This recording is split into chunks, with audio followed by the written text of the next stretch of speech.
मेरे प्यारे देशवासियों, नमस्कार। आज देव दीपावली का पावन पर्व है।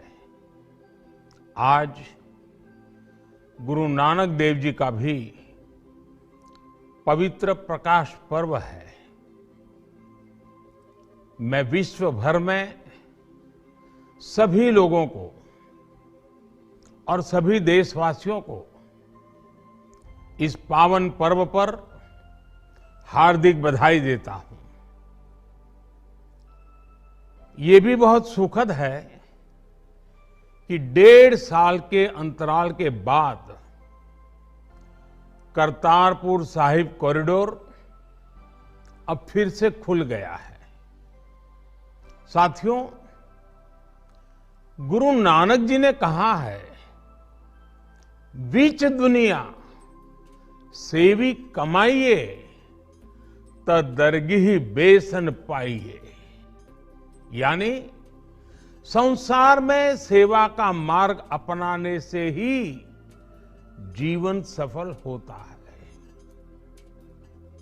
हमारी सरकार इसी सेवा भावना के साथ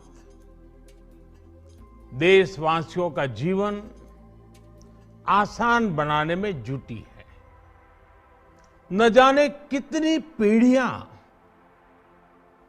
जिन सपनों को सच होते देखना चाहती थी, भारत आज उन सपनों को पूरा करने का भरपूर प्रयास कर रहा है।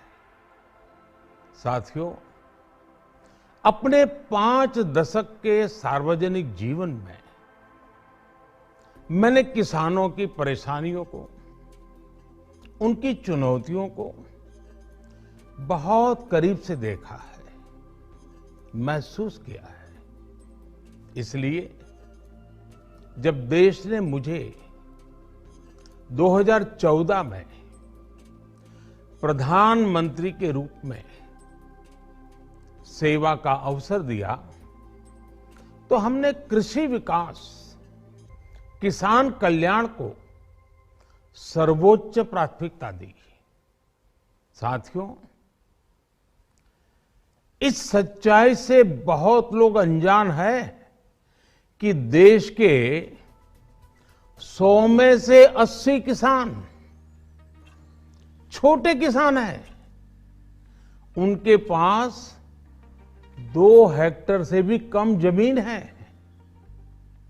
आप कल्पना कर सकते हैं, इन छोटे किसानों की संख्या 10 करोड़ से भी ज्यादा है। उनकी पूरी जिंदगी का आधार यही छोटी सी जमीन का टुकड़ा है। यही उनकी जिंदगी होती है। और इस छोटी सी जमीन के सहारे ही वो अपना और अपने परिवार का गुजारा करते हैं। पीढ़ी दर पीढ़ी परिवारों में होने वाला बंटवारा इस जमीन को और छोटा कर रहा है। इसलिए देश के छोटे किसानों की चुनौतियों को दूर करने के लिए हमने बीज, बीमा, बाजार और बचत, इन सभी पर चौतरफा काम किया। सरकार ने अच्छी क्वालिटी के बीज के साथ ही किसानों को neem coated urea, soil health card, micro irrigation जैसी सुविधाओं से भी जोड़ा। हमने 22 करोड़ सॉइल हेल्थ कार्ड किसानों को दिए और इस वैज्ञानिक अभियान के कारण एग्रीकल्चर प्रोडक्शन भी बढ़ा। साथियों, हमने फसल बीमा योजना को अधिक प्रभावी बनाया। उसके दायरे में ज्यादा किसानों को लाए। आपदा के समय ज्यादा से ज्यादा किसानों को आसानी से मुआवजा मिल सके, इसके लिए भी पुराने नियम बदले। इस वजह से बीते 4 साल में 1 लाख करोड़ रुपए से अधिक का मुआवजा हमारे किसान भाई बहनों को मिला है। हम छोटे किसानों और खेत में काम करने वाले श्रमिकों तक बीमा और पेंशन की सुविधाओं को भी ले आए। छोटे किसानों की जरूरतों को पूरा करने के लिए सीधे उनके बैंक खातों में 1,62,000 करोड़ रुपए ट्रांसफर किए, सीधे उनके खाते में। साथियों, किसानों को उनकी मेहनत के बदले उपज की सही कीमत मिले, इसके लिए भी अनेक कदम उठाए गए। देश ने अपने रूरल मार्केट इंफ्रास्ट्रक्चर को मजबूत किया। हमने एमएसपी तो बढ़ाई ही, साथ ही साथ रिकॉर्ड सरकारी खरीद केंद्र भी बनाए। हमारी सरकार द्वारा की गई उपज की खरीद ने पिछले कई दशकों के रिकॉर्ड तोड़ दिए हैं। देश की 1000 से ज्यादा मंडियों को ई नाम योजना से जोड़कर हमने किसानों को कहीं पर भी अपनी उपज बेचने का एक प्लेटफॉर्म दिया। और इसके साथ ही देश भर की कृषि मंडियों के आधुनिकीकरण पर भी हमने करोड़ों रुपए खर्च किए। साथियों, आज केंद्र सरकार का कृषि बजट पहले के मुकाबले 5 गुना बढ़ गया है। हर वर्ष 1.25 लाख करोड़ रुपए से अधिक कृषि पर खर्च किए जा रहे हैं। 1 लाख करोड़ रुपए के एग्रीकल्चर इंफ्रास्ट्रक्चर फंड के माध्यम से गांव और खेत के नजदीक भंडारण, इसकी व्यवस्था, कृषि उपकरण जैसी अनेक सुविधाओं का विस्तार, ये सारी बातें तेजी से हो रही है। छोटे किसानों की ताकत बढ़ाने के लिए 10,000 एफपीओ किसान उत्पादक संगठन बनाने का अभियान भी जारी है। इस पर भी करीब 7,000 करोड़ रुपए खर्च किए जा रहे हैं। माइक्रो इरिगेशन फंड के आवंटन को भी 2 गुना करके 10,000 करोड़ रुपए कर दिया गया है। हमने क्रॉप लोन भी 2 गुना कर दिया, तो इस वर्ष 16 लाख करोड़ रुपए हो जाएगा। अब पशुपालकों को मछली पालन से जुड़े हमारे किसानों को भी किसान क्रेडिट कार्ड का लाभ मिलना शुरू हो गया है। यानी हमारी सरकार किसानों के हित में हर संभव कदम उठा रही है, लगातार एक के बाद एक नए कदम उठाती जा रही है। किसानों की आर्थिक स्थिति सुधरे, उनकी सामाजिक स्थिति मजबूत हो, इसके लिए पूरी ईमानदारी से काम कर रही है। साथियों, किसानों की स्थिति को सुधारने की इसी महाअभियान में देश में 3 कृषि कानून लाए गए थे। मकसद ये था कि देश के किसानों को, खासकर छोटे किसानों को और ताकत मिले, उन्हें अपनी उपज की सही कीमत और उपज बेचने के लिए ज्यादा से ज्यादा विकल्प मिले। बरसों से ये मांग देश के किसान, देश के कृषि विशेषज्ञ, देश के कृषि अर्थशास्त्री, देश के किसान संगठन लगातार कर रहे थे। पहले भी कई सरकारों ने इस पर मंथन भी किया था।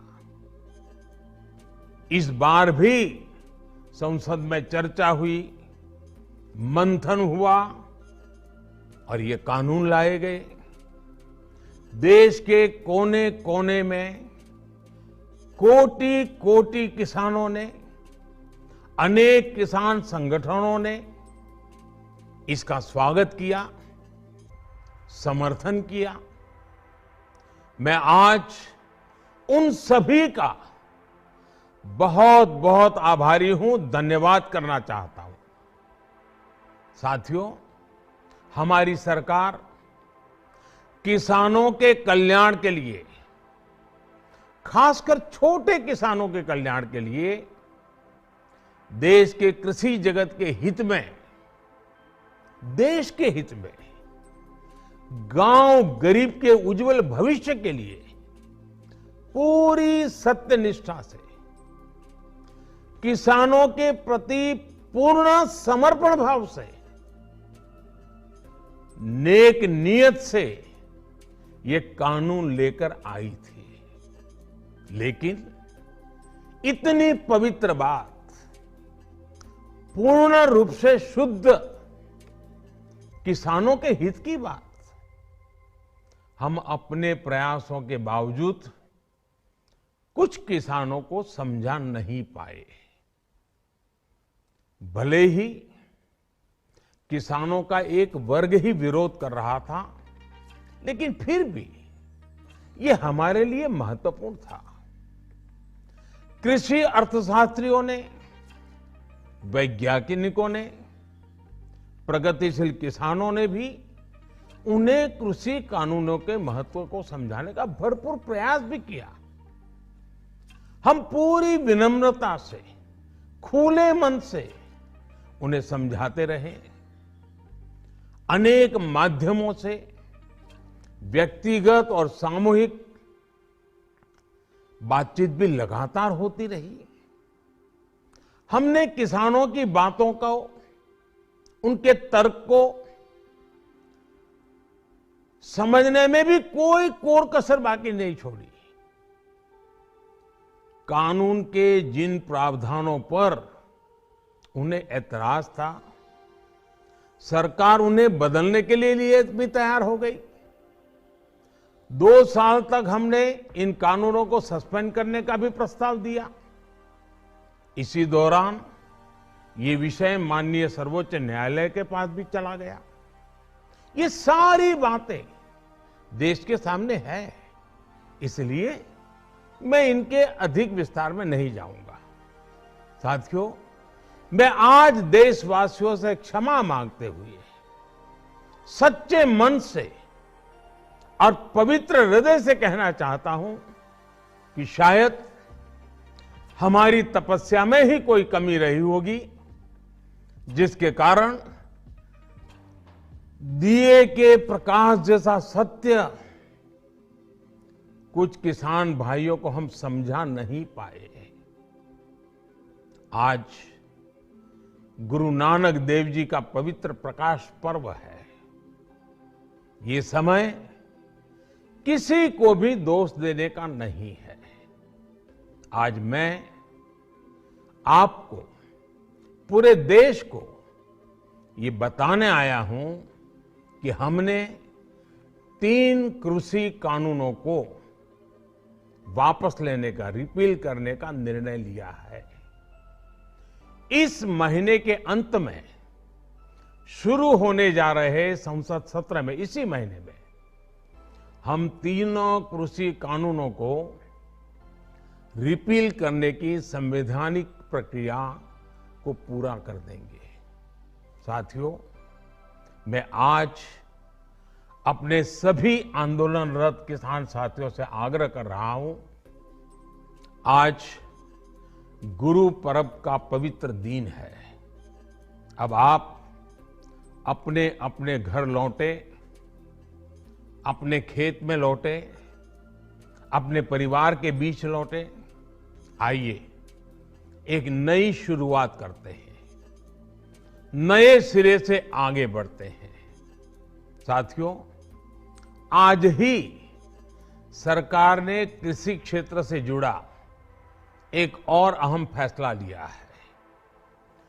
जीरो बजट खेती यानी प्राकृतिक खेती को बढ़ावा देने के लिए देश की बदलती आवश्यकताओं को ध्यान में रखकर क्रॉप पैटर्न को वैज्ञानिक तरीके से बदलने के लिए एमएसपी को और अधिक प्रभावी और पारदर्शी बनाने के लिए ऐसे सभी विषयों पर भविष्य को ध्यान में रखते हुए निर्णय लेने के लिए एक कमेटी का गठन किया जाएगा। इस कमेटी में केंद्र सरकार, राज्य सरकारों के प्रतिनिधि होंगे, किसान होंगे, कृषि वैज्ञानिक होंगे, कृषि अर्थशास्त्री होंगे। साथियों, हमारी सरकार किसानों के हित में काम करती रही है और आगे भी करती रहेगी। मैं गुरु गोविंद सिंह जी की भावना में अपनी बात समाप्त करूंगा। देहि शिवावर मोहे इहे, शुभ कर्मन ते कबहू न टरो। हे देवी, मुझे ये वर दीजिए कि मैं शुभ कर्म करने से कभी पीछे ना हटूं। जो किया किसानों के लिए किया, जो कर रहा हूं देश के लिए कर रहा हूं। आप सभी के आशीर्वाद से मैंने मेहनत में पहले भी कोई कमी नहीं की थी। आज मैं आपको विश्वास दिलाता हूं कि अब और ज्यादा मेहनत करूंगा ताकि आपके सपने साकार हो सके, देश के सपने साकार हो सके। आपका बहुत बहुत धन्यवाद। नमस्कार।